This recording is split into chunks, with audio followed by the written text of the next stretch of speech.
Hi, Jeff Bezos from 1999. Who's guaranteed to win the AI revolution? There are no guarantees.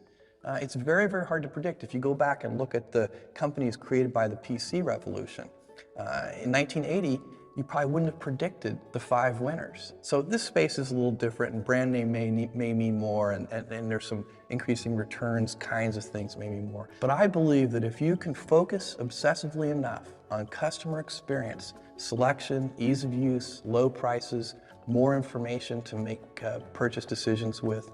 If you can give customers all that, plus great customer service, if you can do all of that, then I think you have a good chance. And that's what we're trying to do. So Bezos was actually talking about the internet. Who will win at the height of the dot-com boom, when investors were hounding him to stop focusing on customer service and building physical distribution centers, because they said, you should be a pure internet play. Just replace internet with AI, and his answer is still gold today, over 2 decades later. Listen, this reporter just kept hounding him.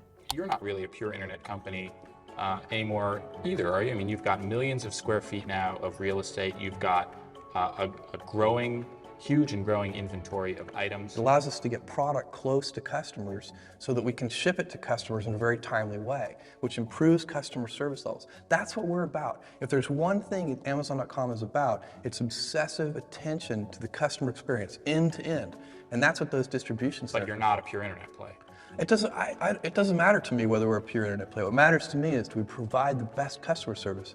Internet, Schminternet, that doesn't matter. Well, but it does matter to your investors to know whether they're investing in a company that No, they should be investing in a company that obsesses over customer experience. In the long term, there is never any misalignment between customer interests and shareholder interests. Well, that's the same argument that somebody at Walmart would make as well, wouldn't they? I don't see why not. I think they should make that argument. So it's a correct argument. Okay. It is the correct answer. Internet, Schminternet, AI, Schmay-I.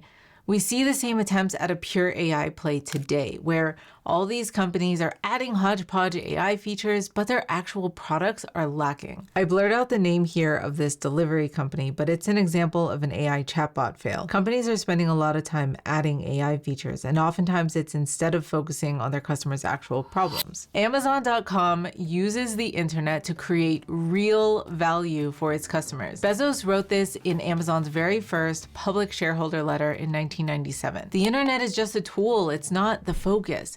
It's just how they deliver value.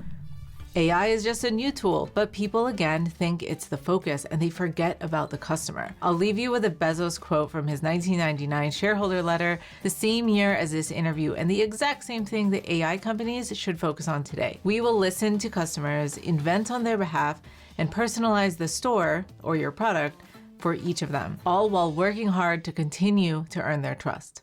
You got this.